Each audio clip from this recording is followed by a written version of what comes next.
Not sure, but I found some of it, so we're good. Anyway, I am Lady Rain. This is the Reader's Nook, and we are on chapter 45 of The Stand. She trotted out onto her porch at 20 to 11 on the morning of July 20th, carrying her coffee and her toast with her as she did every day that the Coca-Cola thermometer outside the sink window read over 50 degrees.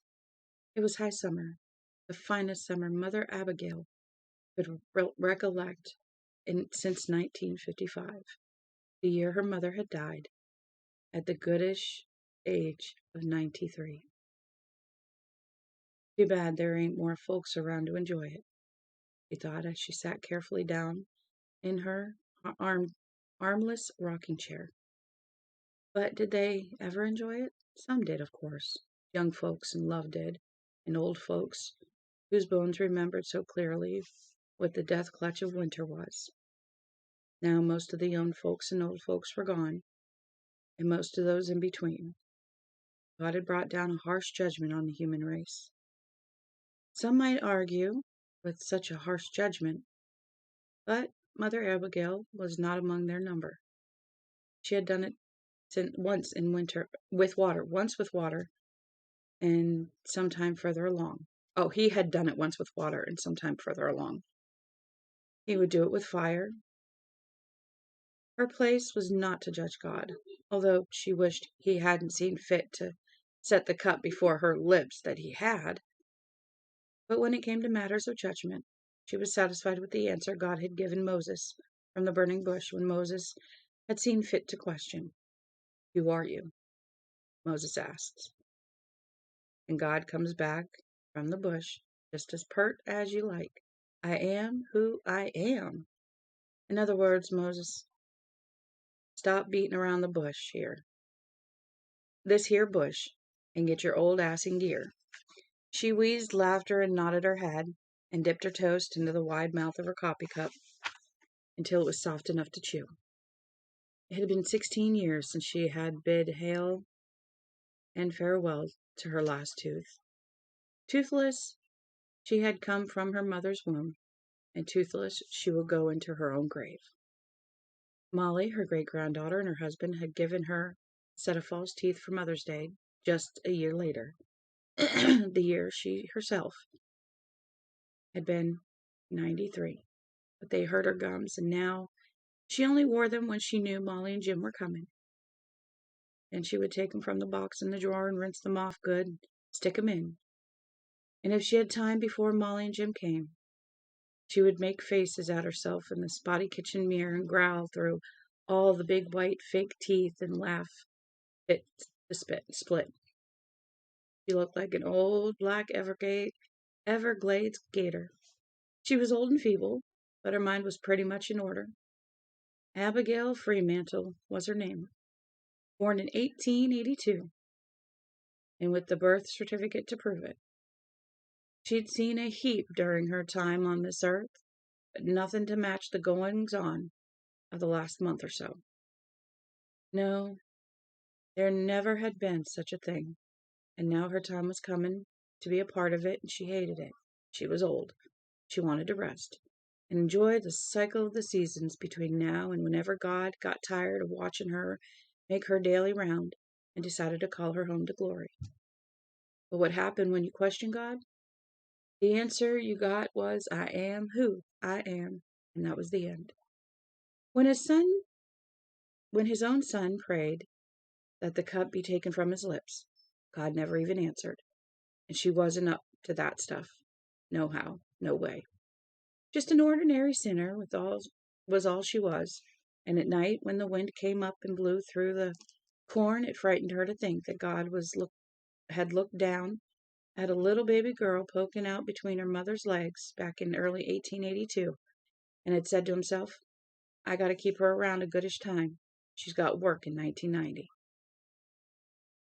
On the other side of the whole heap of calendar pages, her time here in Hemmingford home was coming to an end, and her final season of work lay ahead of her in the west, near the Rocky Mountains. He had sent Moses to mountain climbing and Noah to boat building. He had seen his own son nailed up on a tree. What did he care how miserably afraid Abby Freemantle was of the man who had no face, he who stalked her dreams? She never saw him. She didn't have to see him. He was a shadow passing through the corn at noon, a cold pocket of air, a gore crew peering down at you from the phone lines. His voice called to her in all the sounds that had ever frightened her. Soft-spoken, it was the thick of the death watch beetle under the stairs, telling that someone loved would soon pass over. Spoken loud, it was the afternoon thunder rolling amid the clouds that came out of the west like boiling Armageddon.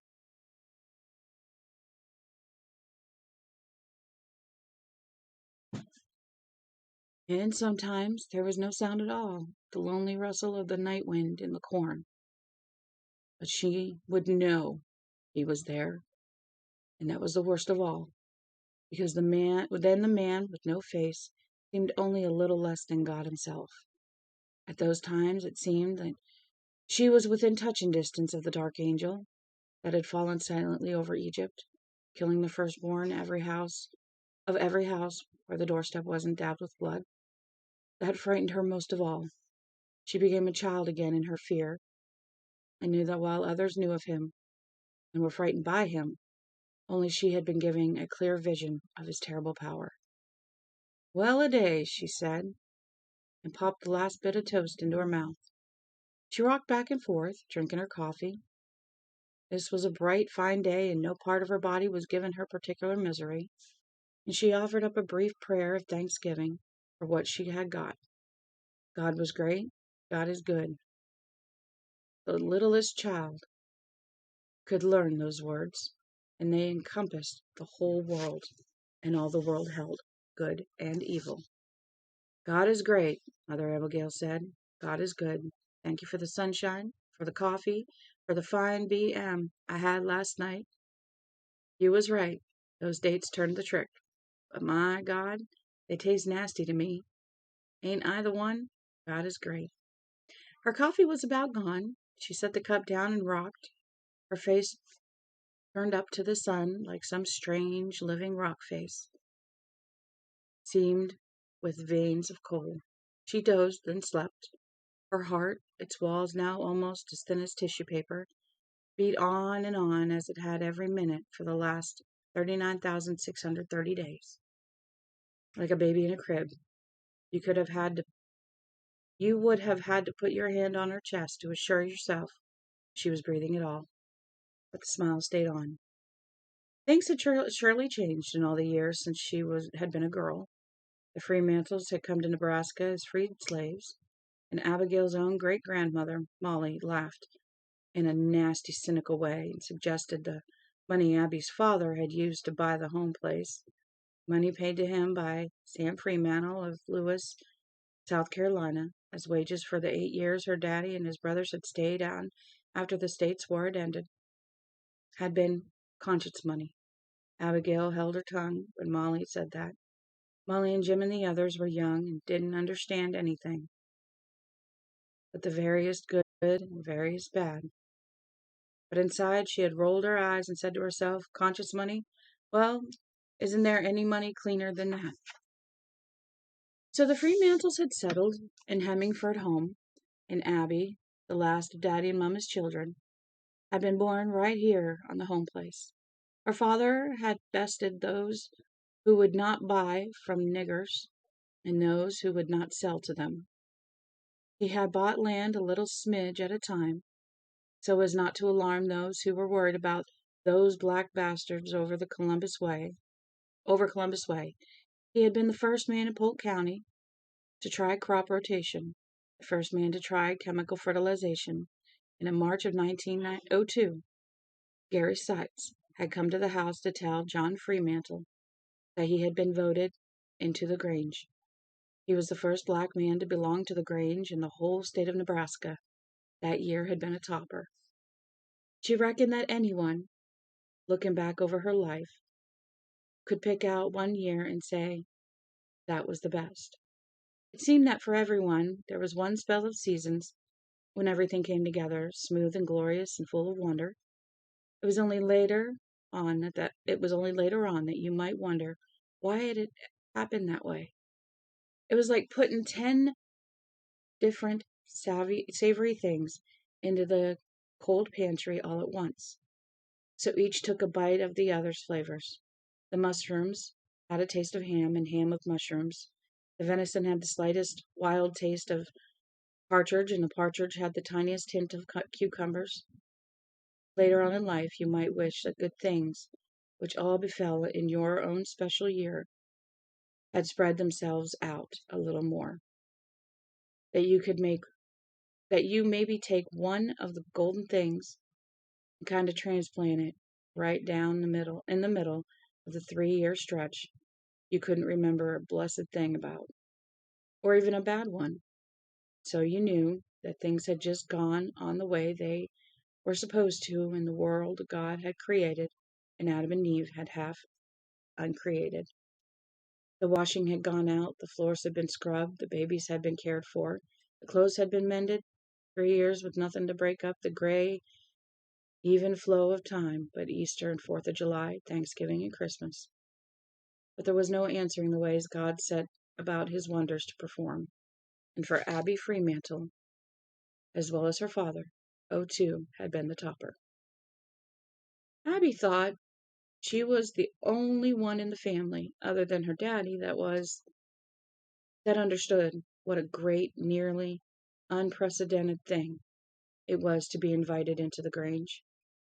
He would be the first Negro Granger in Nebraska, and very possibly the first Negro Granger in the United States.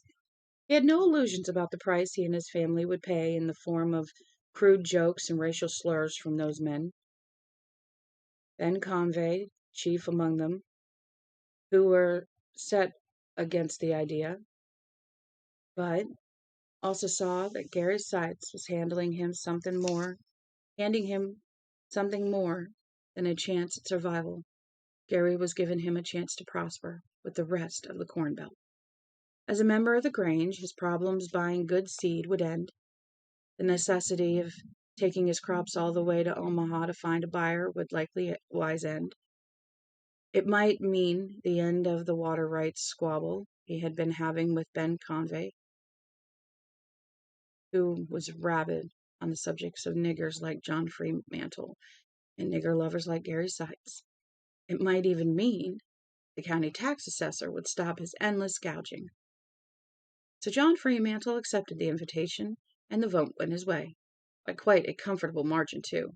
And there were nasty cracks and jokes about how the coon had got caught in the Grange Hall loft, and about how when a nigger baby went to heaven and got its little black wings, you called it a bat instead of an angel. And Bill Convey went around for a while telling people that the only reason the Mystic Ty Grange had voted John Freemantle in was because the children's fair was coming up pretty soon, and they needed a nigger to play the African orangutan. John Freemantle pretended not to hear these things, and at home he would quote from the Bible, "A soft answer turneth away wrath," and, "Brethren, as ye reap, so shall ye surely sow." And his favorite, spoken not in humility, but in grim expectation, "The meek shall inherit the earth." And little by little he had brought his neighbors around. Not all of them, not the rabid ones like Ben Convey and his half-brother George, not the Arnolds or the Deacons, and all the others. In 1903 they had taken dinner with Gary Seitz and his family, right in the parlor, just as good as white. And in 1902 Abigail had played her guitar at the Grange Hall, and not in the minstrel show either. She had played in the white folks' talent show at the end of the year. Her mother had been dead set against that. It was one of the few times in her life when she let her opposition of one of her husband's ideas out in front of the children. Except by then the boys were damn near middle-aged, and John himself had a good deal more than a touch of snow on the mountain. "I know how it was," she said, weeping. "You and Seitz and that Frank Fenner, you whipped this up together. That's fine for them, John Fremantle, but what's going into your head? They're white. You go hunker down with them in the backyard and talk about plowing. You can even go downtown and have a spot of beer with them. If that Nate Jackson will let you into his saloon, fine. I know what you've been through these last years, none better. I know you've kept a smile on your face when it must have hurt like the grass fire in your heart. This is different. This is your own daughter. What are you gonna say if she gets up there in her pretty white dress and they laughs at her? What you gonna do if they throws rotten tomatoes at her like they did at Rick Sullivan when he tried to sing in the minstrel show?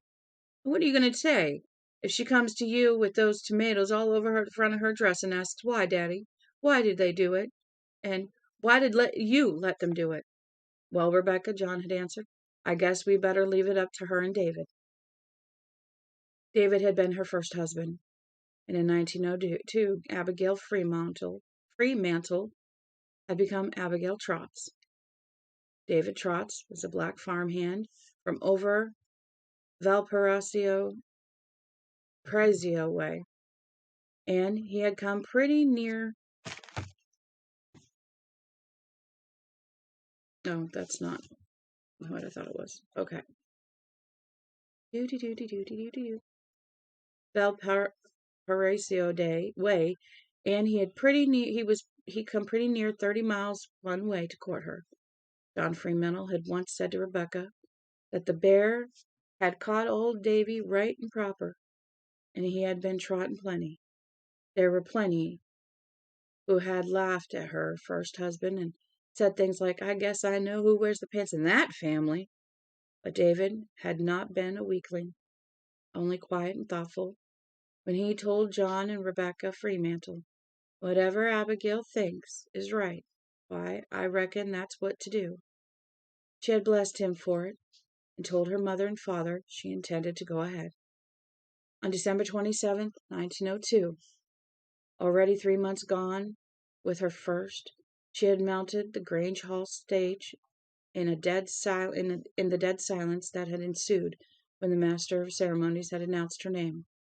Just before her, Gretchen Tillions had been on and had done a racy French dance, showing her ankles and petticoats to the raucous whistles, cheers, and stomping feet of the men in the audience. She stood in the thick silence, knowing how black her face and neck must look in her new white dress, and her heart was thudding terribly in her chest. She was thinking, "I forgot every word, every single word. I promised Daddy I wouldn't cry no matter what. I wouldn't cry.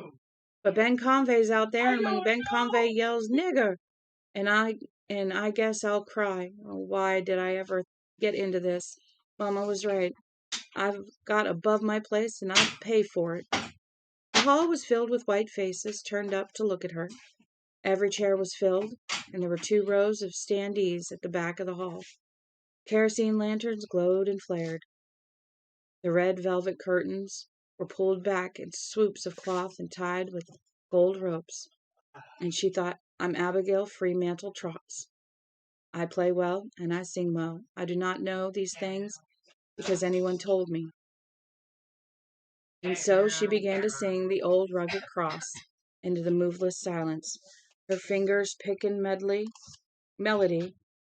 then picking up a slightly stronger melody of "How I Love My Jesus," and then strong still, "Camp Meeting in Georgia." Now people were swaying back and forth, almost in spite of themselves. Some were grinning and tapping their knees. She sang a medley of Civil War songs, "When Johnny Comes Marching Home," "Marching Through Georgia," and "Goober Peas." More smiles at that one. Many of these men, Grand Army of the Republic veterans, had eaten more than a few goober peas during their time in the service. She finished with "Tettin' Tonight on the Old Campground," and as the last chord floated away into the silence that was now thoughtful and sad, she thought, Now, if you want to throw your tomatoes or whatever, you go on and do it. I played and sang my best. I was real fine." And the last chord floated into silence. That silence held for a long, almost enchanted instant, as though the people in those seats and the others standing in the back of the hall had been taken far away, so far they could not find their way back all at once. Then the applause broke and rolled over into a wave, long and sustained, making her blush, making her feel confused, hot and shivery all over. She saw her mother weeping openly and her father and David beaming at her. She had tried to leave the stage then, but cries of "Encore, encore" broke out, and so smiling she played, "Digging My Potatoes."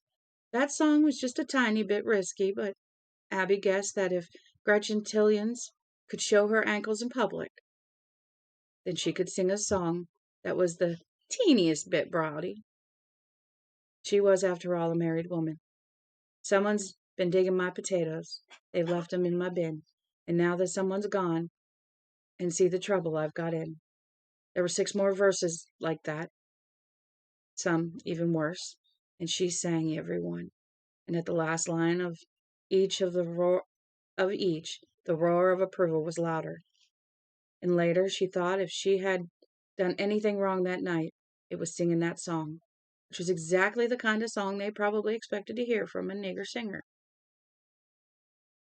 Oh, to hear a nigger sing. She finished another thunderous ovation and fresh cries of encore. She mounted the stage. When the crowd had quieted, she said, "Thank you all very much. I hope you won't think I am being forward if I ask to sing just one more song, which I have learned special, but never ever expected to sing here. But it was just about the best song I know, on account of what President Lincoln and his country did for me and mine, even before I was born." They were very quiet now, and listening closely. Her family sat stock still, all together near the left aisle, like a spot of blackberry jam on the white handkerchief. "On account of what happened back in the middle of the state's war," she went on steadily, "my family was able to come here and live with the fine neighbors that we have." Then she played the song "The Star Spangled Banner," and everyone stood up and listened. And some of the handkerchiefs came out again, and when she had finished, they applauded fit to raise the roof. That was the proudest day of her life. She stirred awake a little after noon and sat up, blinking in the sunlight, an old woman of 108. She had slept wrong on her back, and it was pure misery to her. Would be all day if she knew anything about it. "Well a day," she said, and stood up carefully. She began to go down the porch stairs, holding carefully to the rickety railing, wincing at the daggers of pain in her back and the prickles in her legs. Her circulation was not what it once had been. Why should it be? Time after time she had warned herself about the consequences of falling asleep in the rocker. She would doze off, and all the old times would come back. And that was wonderful. Oh, yes, it was. Better than watching a play on the television. And that there was hell to pay. There was hell to pay if she woke up. When she woke up, she could lecture herself all she liked. She was like an old dog that splays itself out on the fireplace. If she sat in the sun and she went to sleep, that was all. She no longer had a say in the matter. She reached the bottom of the stairs, paused to let her legs catch up with her, then hawked up a goodish gob of snot and spat it into the dirt. When she felt about as usual, except for the misery of her back, she walked slowly around to the privy her grandson Victor had put behind the house in 1931. She went inside, primly shut the door, and put the hook through the eye, just as if there were a whole crowd of folks out there instead of a few blackbirds, and sat down. A moment later she began to make water and sighed contentedly. Here was another thing about being old no one ever thought to tell you. Or was it just that you never listened? You stopped knowing when you had to make water. Seemed like you lost all the feeling down there in your bladder. And if you weren't careful, first thing you knew, You had to be changing your clothes. It wasn't like her to be dirty, or so she came out that here to squat 6 or 7 times a day, and at night she kept the chamber pot beside the bed. Molly's Jim told her once that she was like a dog that couldn't pass a fire plug without at least lifting one leg to salute it. And that had made her laugh until tears spouted from her eyes and streamed down her cheeks. Molly's Jim was an advertising executive in Chicago and getting along right smart. Had been anyway. She supposed he was gone with the rest of them, Molly too, bless their hearts. They were with Jesus now. The last year or so, Molly and Jim were about the only ones who came out to the place to see her anymore. The rest seemed to have forgotten she was alive. But she could understand that. She had lived past her time. She was like a dinosaur which had no business still wearing its flesh over its bones. A thing whose proper place was in a museum or a graveyard. She could understand them and not want to come see her, but what she couldn't understand was why they didn't want to come back and see the land.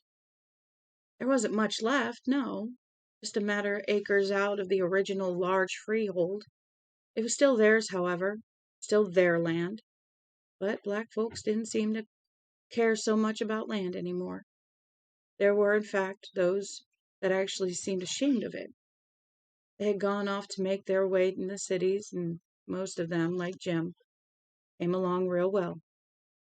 But how it made her heart ache to think of all those black folks with their faces set away from the land. I'm going to go for like another 25 minutes, and I'm going to stop for right now, and I'll come back tonight. I got some stuff I need to do. Yes, babe. I found some stuff. Give me a sec.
But I probably have to go through and look for other stuff.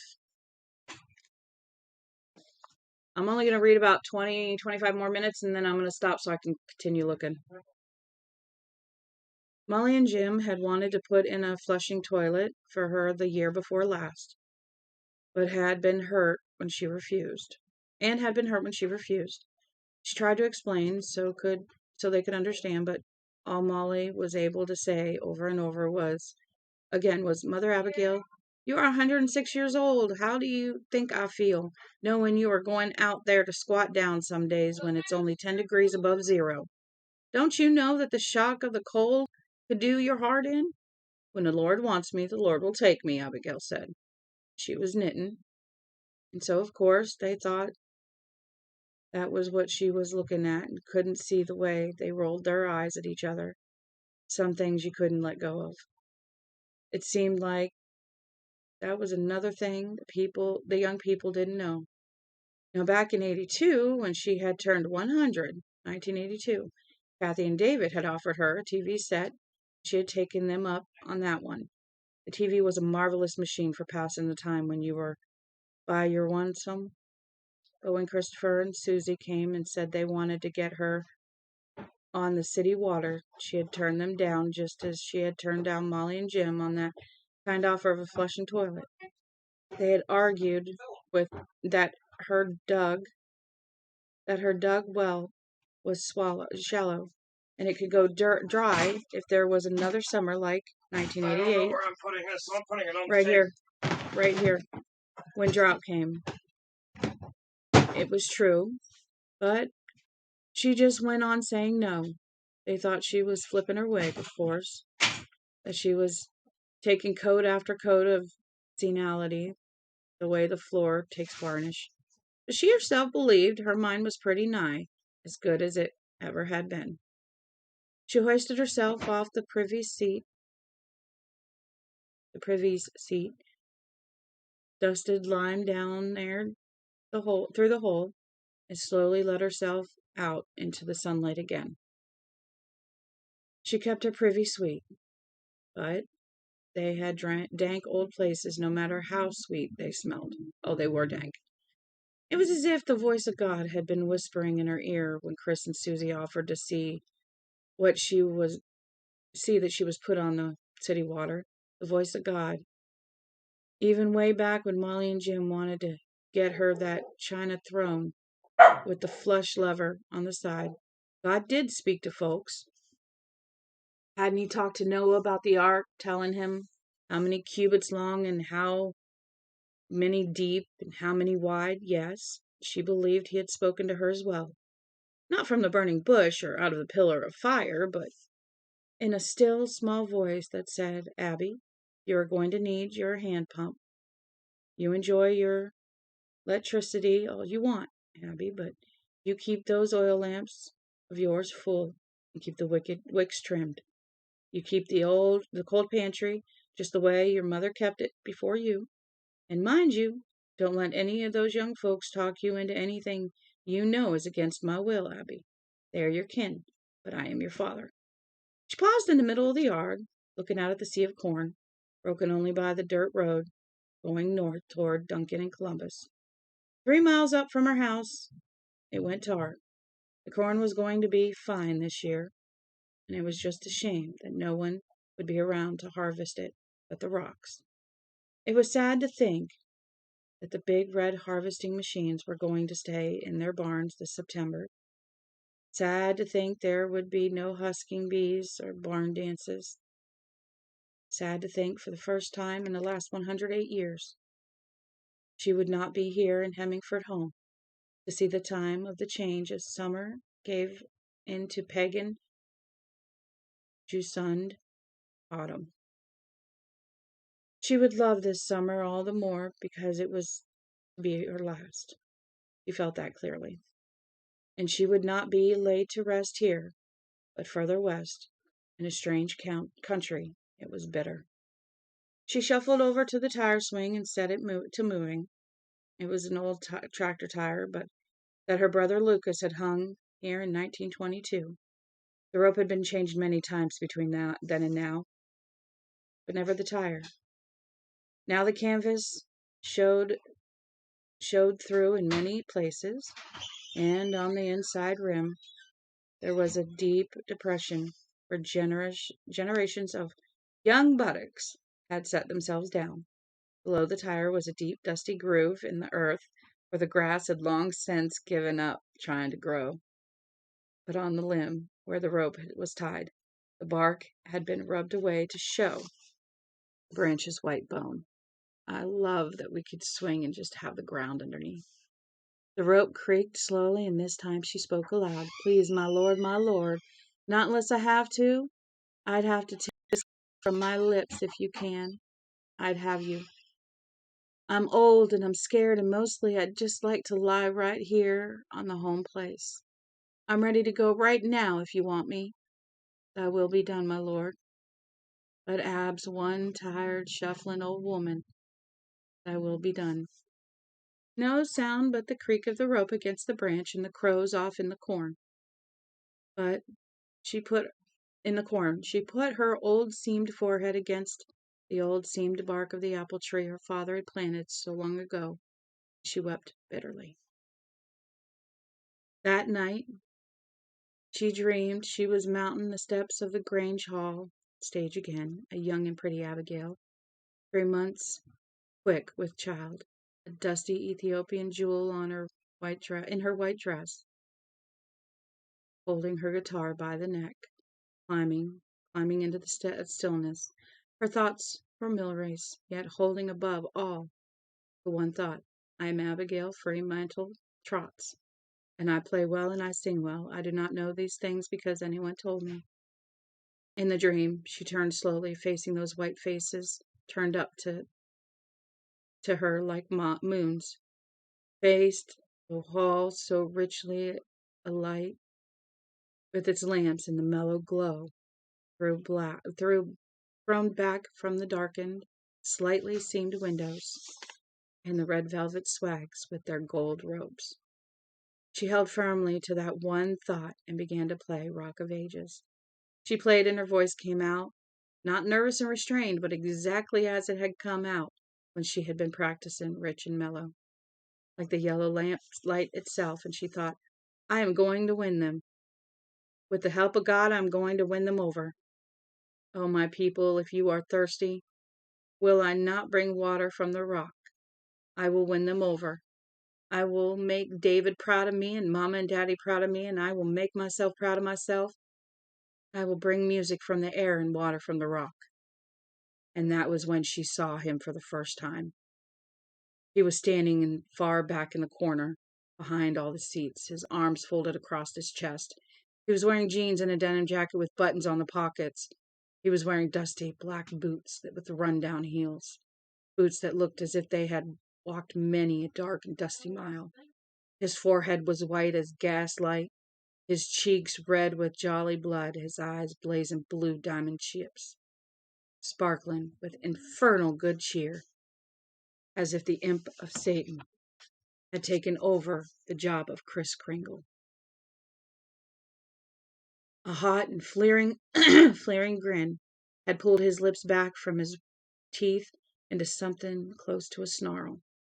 The teeth were white and sharp and neat like the teeth of a weasel. He raised his hands out from his body. Both of them were curled into fists, as tight and hard as knots on an apple tree. His grin remained jolly and utterly hideous. Drops of blood began to fall from his fists. The words dried up in her mind. Her fingers forgot how to play. There was a final discordant jangle, and then silence. God, God, she cried, but God turned his face away. The bel convict was standing up, his face red and flaming, his small pig's eyes glittering. Nigger bitch, he shouted. What's a nigger bitch doing up on our stage? No nigger bitch ever brought music from the air. No nigger bitch ever brought water from the rock. Answering cries of savage agreement, people surging forward. She saw her husband stand up and attempt to mount the stage. A fist hit him in the mouth, bowling him over backwards. Get these dirty coons in the back of the hall, Bill Arnold hollered. And somebody rushed Rebecca Fremantle into the wall. Someone else. Chet Deacon, by the looks, wrapped one of the red velvet window curtains around Rebecca, and then tied her in with one of the gold ropes. He was yelling, Look here, dressed coon, dressed coon. Others rushed over to where Chet Deacon was, and they all began to punch and pummel the struggling woman under the velvet drape. Mama, Abby screamed. The guitar was plucked from her nerveless fingers and smashed to strips and strings on the edge of the stage. She looked wildly from Dark Man at the back of the hall for the Dark Man, but his engine had been set in motion. It was running sweet and hot. He had gone on to some other place. Mama, she screamed again, and then rough hands were hauling her from the stage. They were under her dress, pawing her, tweaking her, pinching her bottom. Her hand was pulled sharply by someone yanking her arm in her socket. It was put against something hard and hot. Ben Convey's voice in her ear. How do you like my Rock of Ages, you nigger slut? The room was whirling. She saw her father struggling to get at the limp form of her mother, and she saw a white hand holding a bottle come down on the back of the folding camp chair. There was a rattle and a smash, and then the jagged neck of the bottle, twinkling in the warm glow of all those lamps, was thrust into her father's face. She saw his staring, bulging eyes pop like grapes. She screamed, and the force of her cry seemed to break the room apart. Blood and darkness, and she was Mother Abigail again, 108 years old. Too old, my lord, too old! Let thy will be done. And she was walking in the corn, the mystic corn that was rooted shallow in the earth, but wide, lost in the corn that was the silver with moon glow and black with shadow. She could hear the summer night wind rustling gently through it. She could smell it growing, wholly alive, smell as she had smelled it all her long, long life. And she had thought many times this was the plant closest to all life, the corn. And its smell was the smell of life itself, the start of life. Oh, she had buried 3 husbands, David Trotz, Henry Hardesty, and Nate Brooks. And she had had 3 men in bed, had welcomed them as a woman must welcome a man, by giving way before him. And there had always been the yearning pleasure, the thought, oh my God, how I love to be sexy with my man, and how I love him to be sexy with me when he gets me what he gets me, what he shoots in me. And sometimes in that instant of her climax, she would think of the corn, the bland corn with its roots planted not deep, but wide. She would think of flesh, and then the corn, and when it was all over and her husband lay beside her and the sex smell would be in the room, the smell of the spunk the man had shot into her, the smell of the juices she made to smooth his way, and it was the smell of husked corn, mild and sweet, a goodish smell. And yet she was ashamed of this very intimacy with soil and summer and growing things. She was not alone. He was here with her. 2 rows to the right or left, trailing just behind and ranging just ahead. The dark man was here, his dusty boots digging into the meat of the soil and throwing it away in clouds, grinning in the night like a storm lamp. Then he spoke. For the first time he spoke aloud, and she could see his moon shadow, tall and hunched and grotesque, falling into the row she was walking. His voice was like the night wind that begins to moan through the old and fleshless cornstalks in October, like the very rattling of those old white infertile cornstalks themselves, as they seemed to speak of their end. It was the soft voice. It was a voice of doom. It said, I have your blood in my fist, old mother. If you pray to God, pray he takes you before you ever hear my feet coming up your steps. It was not you who brought music from the air, but not you who brought water from the rock, and your blood is in my fists. Then she was awake in the hour before dawn, and at first she thought she had peed the bed, but it was only a night sweat, heavy as May dew. Her thin body was shuddering helplessly, and every part of her ached for rest. My Lord, take this cup from my lips. Her Lord did not answer. There was only the light knocking of the early morning wind at the window panes, which were loose and rattling, and in the need of fresh putty. At last, she got up and poked up the fire in her old wood-burning stove and put on the coffee. And we're going to stop there for now. I wanted to get in a little bit of reading this morning before I started working. and I will be back this evening, probably around 7. All right. So you all have a good day. Remember, I love you all. Follow me if you haven't. I will talk to you all soon. All right. Bye.